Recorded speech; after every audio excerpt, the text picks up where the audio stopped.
작년 결산부터 그래도 짧게 좀 해봐야겠죠. 작년에는 좀 좋다가 좀 말한 게 아닌가, 좀 아쉬웠던 해 같습니다. 네, 말씀 주신 것처럼 뭐 상반기까지는 뭐 화장품이나 미용의료기 업종의 실적이나 주가 모두 견조했었는데 하반기 조금 리뷰를 해보면 화장품 먼저 같은 경우에는 뭐 APR 같은 개별 주식이야 성과가 나쁘지 않았습니다만 화장품이라는 업종이 전반적으로는 상고하저의 그 실적 계절성을 가지고 있거든요. 근데 그거를 뛰어넘을 만큼의 실적을 냈냐라는 부분에 대해선 뭐 저희가 좀 추정을 좀 간과한 게 아닌가라는 생각을 좀 하고 있고 미용의료기 같은 경우에는 좀 상황이 다르긴 한데 좀 경쟁사 출연이라는 게 좀 또 다른 변수로 좀 작용을 했던 것 같습니다. 미용 쪽이 네, 맞습니다. 국내 경쟁사입니까? 해외 경쟁사입니까? 국내 경쟁사라고 말씀을 드려야 될 것 같은데요. 네. 아무래도 파마리서치 같은 경우에 기존에 네, 리쥬란이라는 제품이 워낙 국내에서 좋은 성과를 보였습니다만 뭐 LNC 바이오라든지 한스바이오메트 기업들이 경쟁 제품을 출시를 하면서 그 기업들에게 조금 더 관심도가 높아지지 않았나라는 생각들이 아무래도 결국은 실적보다는 밸류에이션에 좀 영향을 줬던 것 같아서 각각 화장품은 계절성 그리고 미용의료기기는 경쟁사의 출현 이런 이슈들이 조금 더 주가에 영향을 줬던 것 같습니다. 이게 되게 펀더멘탈이 괜찮다라는 얘기들을 계속 듣고 있었는데 화장품도 수출 여전히 괜찮다. 물론 뭐 상승폭 자체가 좀 줄어들 수는 있지만 특히 이제 미용기기 같은 경우는 작년에 인바운드 쪽 관련해서 왜 작년 가을쯤에 그 에이펙 정상회담 관련해서 우리 쪽에서 중국 관광객들에 대해서 뭐 그 무비자 그거 뭐 6개월인가 한시적이긴 합니다만 그거 풀어주기도 하고 또 시진핑 주석 들어오고 중국 관광객들 굉장히 많이 들어온다는 얘기도 있었고 심지어 최근에는 또 이제 중국이랑 일본이랑 사이가 나빠지면서 이쪽으로 서로 갈 관광객들이 못 가니까 우리 쪽으로 온다 뭐 이런 얘기까지. 그에 비하면 참 이렇게 주가가 되게 부진해서 갖고 계신 분들도 갖고 계신 분들이지만 안 갖고 계신 분들 중에서도 되게 왜 이렇게까지 주가가 안 좋아? 이렇게 생각들 하셨거든요. 이 괴리를 어떻게 좀 해석을 해봐야 될까요? 저는 좀 말씀을 드리고 싶은 게 어쨌든 결국은 뭐 진입 시점도 조금 고민을 할 때 반면에 전 그래도 요새가 괜찮다라고 말씀을 드리는데 지금이 네 맞습니다. 왜냐하면 방금 말씀 주셨던 외국인들 관광객들에 대한 인바운드 효과 이런 것들이 실적으로 반영되는 시점은 이번 4분기거든요. 근데 네 그렇습니다. 그러다 보니까 뭐 4분기 같은 경우 그때를 좀 리뷰를 해보면 작년 11월 같은 경우에는 역대 최고 의료관광 소비 금액을 집행을 했어요. 외국인들이 대략 2천억 정도를 집행을 했고 12월 달 데이터 같은 경우에도 한 다음 주쯤 공개될 예정인데 12월 역시 뭐 2천억에 가까운 소비 금액을 쓰지 않을까 생각을 하고 있고 그러니까 한 달에? 네 맞습니다. 헐구야. 그리고 어찌됐건 원화가 최근에 좀 많이 약세를 보이니까 외국인들 입장에서는 구매력이 반대로 좋아진 거예요. 그러다 보니까 이런 것들이 말씀 주신 것처럼 괴리를 보여준 건 결국 실적으로 찍혀야 되는데 그게 아마 이번 1월 달 말부터 2월까지 이제 개별 기업들이 실적을 발표하면서 좀 더 본격적으로 뭐 실적과 주가에 좀 반영되지 않을까라고는 좀 생각은 하고 있습니다. 그럼 지금 아까 사실 요 전에 이제 그 이동구 대표님도 사실은 반도체가 오늘 반도체주들은 주춤하거든요. 이를테면 이제 대안에 대한 걸 우리 항상 생각을 하잖아요. 뭐 조선도 있고 뭐 방산도 있고 지금은 이제 걔네들이 강하긴 한데 화장품도 펀더멘털에 비하면 그동안에 너무 눌려왔었다는 걸 감안하고 주가도 뭐 많이 떨어지고 또 미용기기도 파마리스 같은 거 70만 원 넘던 회사가 뭐 반토막이 났다가 지금 물론 좀 회복을 했습니다만 그렇다고 그러면 화장품이나 미용 쪽도 펀더멘털이 훌륭한데 주가는 많이 내려왔으니 굉장히 좋은 대안이 될 수 있지 않겠냐. 근데 그거에 대한 검증 작업이 4분기 실적이 될 것이다. 네, 맞습니다. 4분기 실적부터. 네. 이거를 좀 여러분께서 한번 좀 염두에 두시고 하면 좋겠고요. 화장품도 하나만 좀 더 여쭤볼게. 앞서 잠깐 말씀하셨지만 APR이라는 이 회사 이제 확실한 대장주가 됐습니다. 이 회사와 나머지 회사들 간의 괴리가 주가 괴리도 그렇고 전반적인 시장의 관심도도 그렇고 이게 펀더멘털적인 측면이냐 아니면은 이를테면 마케팅을 APR이 유난히 잘해서 그런 거냐 어떻게 좀 접근해 봐야 되겠습니까? 네. 마침 제가 오늘 비슷한 자료를 발간하긴 했는데 그래요? 네, 그렇습니다. 저는 좀 펀더멘탈적인 차이라고도 좀 말씀을 드릴 수가 있는데 이게 저는 글로벌리하게 사람들이 화장품을 구매하는 행동 패턴이 바뀌었다라고 좀 말씀을 드리고 있거든요. 그래요?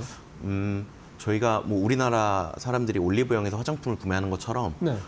미국 같은 경우에는 뭐 얼타뷰티 같은 예. 이런 소비 전문 소매 채널들에서 화장품을 구매하는 이런 행태들, 그리고 뭐 온라인 같은 경우에는 뭐 틱톡샵이라든지 아마존을 예, 활용하는 예. 이런 구매 행태들이 뭐 점진적으로 계속 변화를 하고 있었습니다. 그런데 네. 이런 것들이 좀 주가로 해외 같은 경우에는 로레알 같은 전통의 강자들 같은 경우에는 작년 올해까지 주가 변동성이 오히려 계속 횡보하는 모습을 보였는데 반해서 네. 방금 말씀드렸던 이 얼타뷰티라고 하는 화장품 구매 뭐 올리브영 비슷한 우리는 올리브영이라고 네네, 생각하면 된다. 생각하시면 이거죠. 될 것 같고요. 네. 그랬을 때 얼타뷰티 같은 경우에는 연일 신고가를 갱신을 하고 있습니다. 아, 그래요? 네, 그래서 결국은 이 전 세계 사람들의 화장품 구매의 행동 패턴이 바뀌었고 결국 이거를 투자로 연결지을 수 있는 채널로서는 그게 얼타뷰티였던 것 같고 그게 확인이 된 거고. 네, 그렇죠. 그러면은 그 채널에서의 가장 마켓 쉐어가 뚜렷하게 늘어나고 있는 업체가 누구냐 했을 그렇죠. 때 그게 제일 중요한 거죠. 그게 아무래도 APR이 됐었던 것 같습니다. 아, 국내에서도 APR.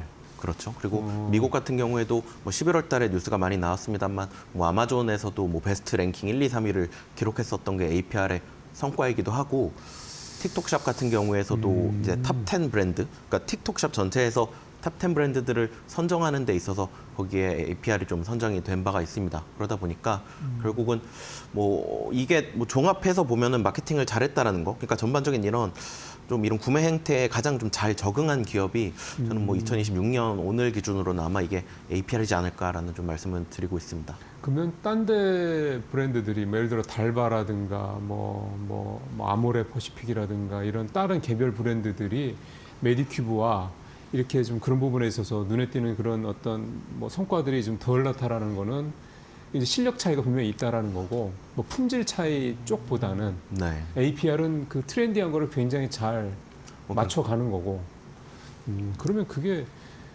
실력이네요. 그게 펀더멘털이 맞네요.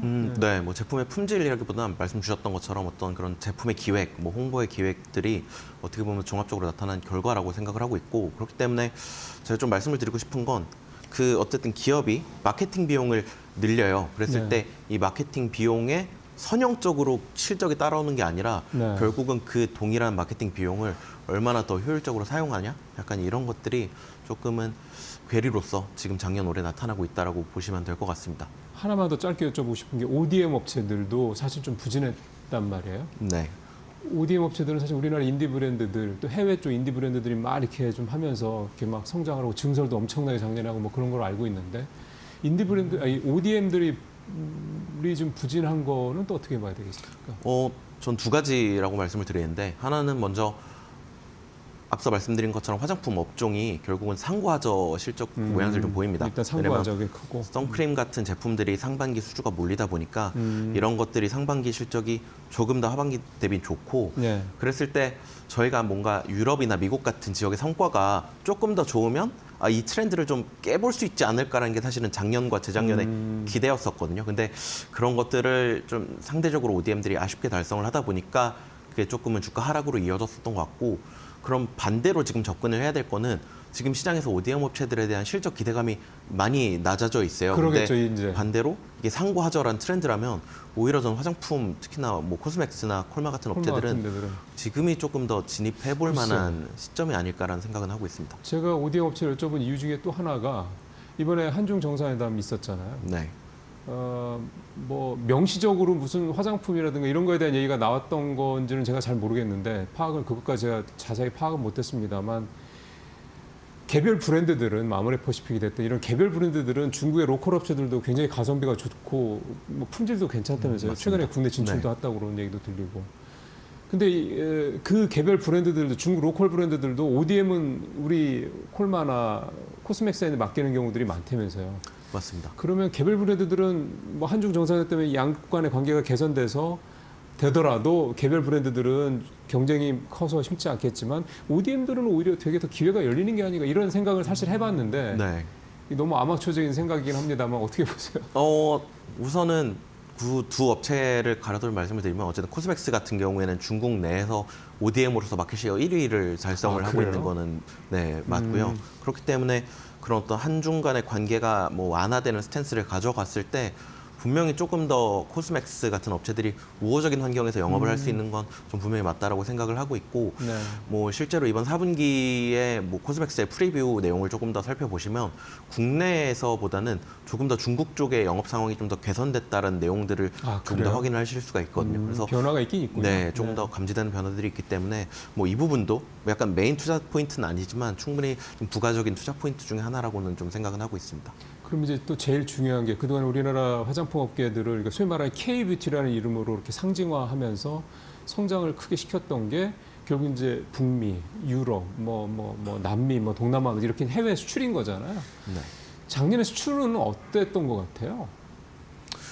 작년 수출 같은 경우에는 뭐 말씀 주신 것처럼 기존의 미국이라는 지역에서의 성장은 워낙 견조하게 유지가 되었고 그랬을 때 유럽에서의 수출이 조금씩 늘어나고 있다라는 거는 조금 특이적인 변화라고 좀 감지는 하고 있습니다. 그러네요. 그래서 유럽 같은 경우에는 아무래도 실리콘2가 뭐 작년 초에 뭐 폴란드의 이런 창고 같은 것들을 좀 증축하는 이런 경우들도 있었기 때문에 뭐 작년에 조금 더 변화는 미국이 좀 더 견조한 가운데 왜냐하면 뭐 관세에 대한 이런 우려들도 있었잖아요. 근데 네. 그런 우려들은 충분히 미국은 불식을 했던 것 같고 유럽 같은 경우에는 조금 더 뭐 수출 물량이나 이런 것들이 좀 늘어나는 변화들은 감지가 되고 있습니다.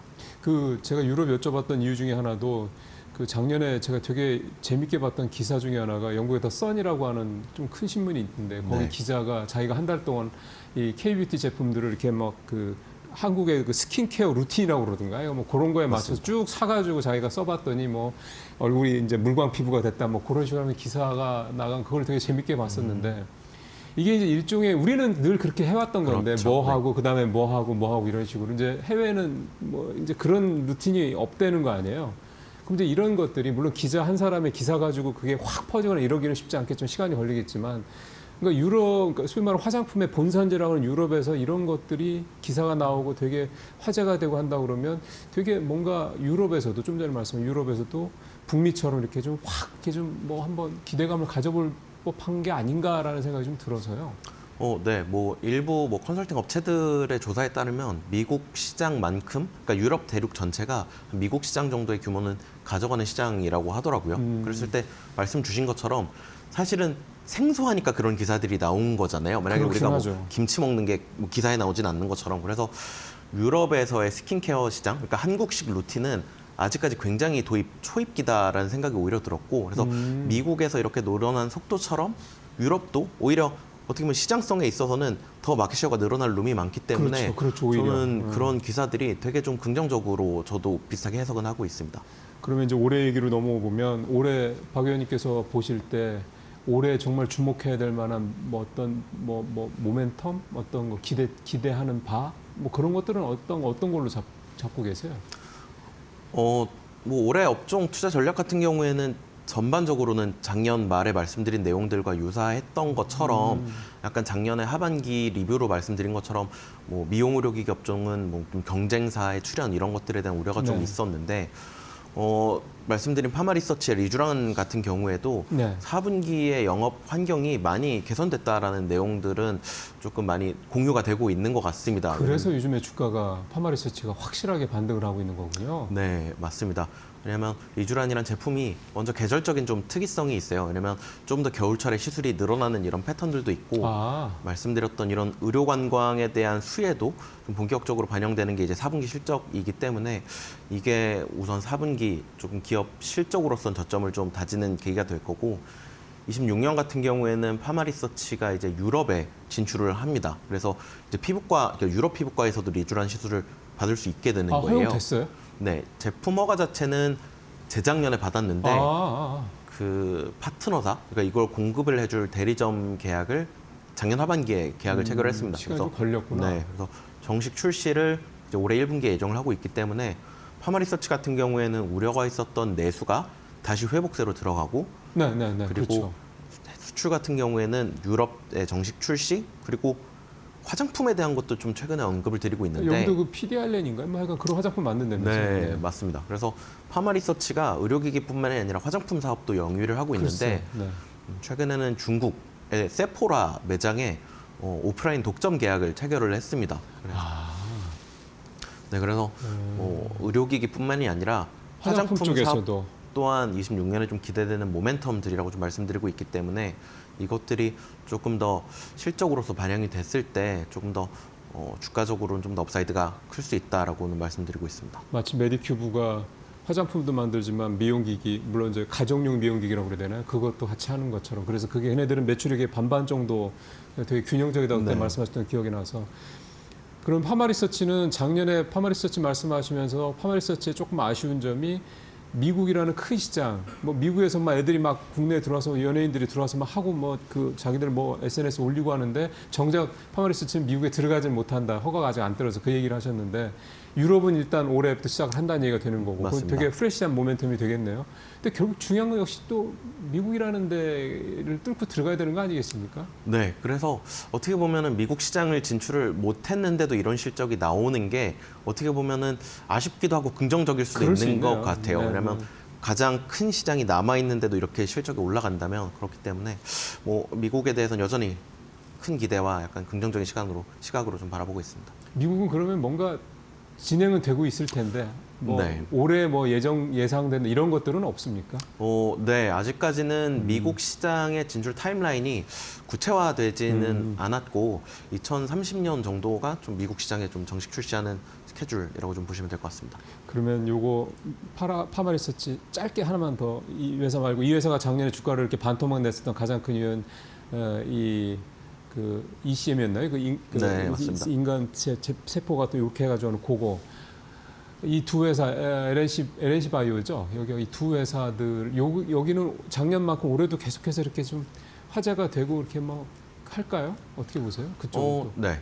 뭐 시장에서 분명히 ECM 필러들 제품들이 좀 분명히 긍정적인 좀 인기를 끌고 있었습니다. 네. 그 부분은 뭐 사실 부정할 수는 없는 사실이고요. 그랬을 때 결국은 어쩌면 좀 원론적인 얘기입니다만 시장이 커지는 속도가 빠르냐 아니면 결국은 시장 속도 대비 경쟁사의 출현 속도가 더 빨라서 오리지널 업체가 뭐 시장이 잠식당하냐 이런 얘기들인데 저는 지금 이런 모든 대외 환경들이 시장이 커지는 방향으로 좀 더 작용을 하고 있다 보니까 긍정적이네. 네. 조금 더 양사 모두 그러니까 뭐 포함된 스킨부스터 업체들 모두의 주가 자체는 긍정적일 수도 있다라고 말씀드리지만 결국은 이런 밸류에이션적인 것들을 좀 감안을 했을 때 파마리서치가 뭐 저점 대비 주가가 20% 정도 반등은 했더라고요. 그럼에도 여전히 26년 기준 제 추정치 PER로는 20배 이제 도달을 했기 때문에 네. 오히려 업사이드적으로는 약간 좀 더 파마리서치가 더 클 수도 있다라는 게 좀 저의 시선입니다. 네, 좀 안정적인 대형주 생각하시는 분들은 역시 뭐 당연히 파마리서치 쪽으로 무게를 맞습니다. 둘 수밖에 없을 것 같습니다. 사실 이게 이제 미용기기 쪽의 최선호주가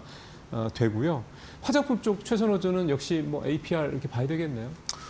네. 아직까지는 최선호주 APR이라고 좀 말씀을 드리고 있고 결국 뭐 시장에서 미국에 대한 성과에 대해서 불확실성이 어쨌든 컸어요. 결국은 뭐 기사상으로는 뭐 되게 APR이 뭐 아마존이나 스톡 같은 채널에서 성과가 좋다라고는 좀 많이 얘기가 나왔는데 블랙 프라이드 때도 뭐 제일 잘 팔리고 뭐 그랬다는 얘기 하던데. 네. 근데 그게 과연 실적으로 미국에서 매출이 얼마 찍혔냐를 아직까지는 추정이 조금 더 어려웠었던 부분들이 있는데 최근에 뭐 저를 포함해서 많은 뭐 증권사에서 APR에 대한 추정치들을 조금 더 리비전을 하고 있습니다. 추정을 하면서 미국에 대한 추정치가 좀 상향 조정이 되고 있거든요. 그래서 말씀 주셨던 미국에 대한 그런 모멘텀들이 숫자로 찍히면서 조금 더 뭐 2026년에는 이런 미국에 대한 온 오프라인 성과 이런 것들이 좀 더 주가에 긍정적으로 반영할 수 있다라고 말씀을 드리고 있고 네. 그러면은 APR 외에는 업종에서 주목하고 있는 종목은 아까 말씀드렸던 코스맥스와 좀 더 실리콘2 이렇게 관심 종목으로 언급을 드리고 있고요. ODM 쪽에서는 콜마보다는 코스맥스를 조금 더 좋게 보시는 거고 아까 그 중국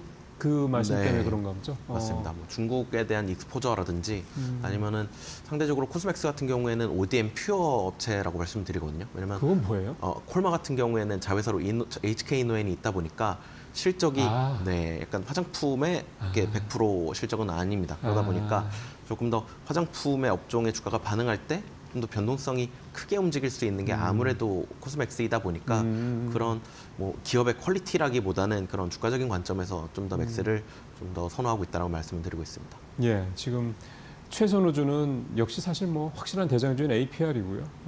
그 다음에 관심주로서 말씀하신 게 ODM 쪽에서는 코스맥스, 그다음에 실리콘2. 네, 맞습니다. 실리콘2도 주가가 너무 많이 빠졌어서 오늘도 사실은 APL은 오늘 조금 오르는데 실리콘2는 오늘도 조금 빠지긴 하더라고요. 42,000원대 초중반까지 좀 내려온 상태인데 이게 되게 독자적인 그런 비즈니스 모델도 갖고 있고 되게 매력적인 회사고 한때는 주가가 뭐 2024년도 얘기를 합니다만 7, 8천 원짜리 주가가 갑자기 뭐 한 1년도 채 안 된 사이에 뭐 5, 6만 원대까지 뭐 이런 아주 엄청난 그런 성과를 보였던 회사이기도 한데 그 이후로는 사실은 좀 계속 주가가 부진한 편이어서 이게 돌파를 올해 좀 뭔가 돌파구를 마련할 수 있을까라는 생각이 좀 드네요.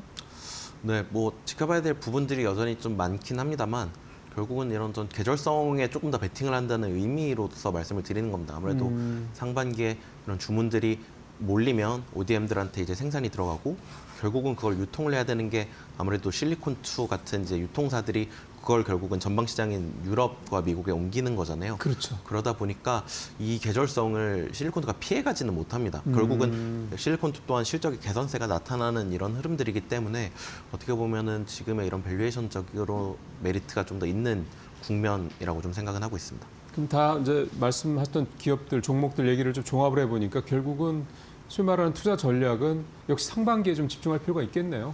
네, 종합해보면 결국은 좀 더 상반기가 화장품이나 의료기기 업종 모두 좀 더 투자해볼 만한 적기다라고 생각은 하고 있습니다. 올해 사실은 펀더멘털이 좋은 회사들이 참 이렇게 못 가고 있으면 물론 뭐 시장 분위기가 워낙 반도체나 이거 특정 섹터에 몰려있는 탓이긴 하긴 합니다만 이렇게 좋은 펀더멘털을 갖고 있는 회사들이 좀 빛을 발할 수 있어야지 또 시장이 좀 균형적으로 이렇게 올라가는 거니까 지수도 좀 안정적으로 우상향을 하는 거고 올해 특히 상반기에는 화장품이나 미용기기 쪽 주들이 오늘 좀 박 의원님 말씀하신 그런 종목도 좀 잘 되게 좀 기대를 좀 해보겠습니다.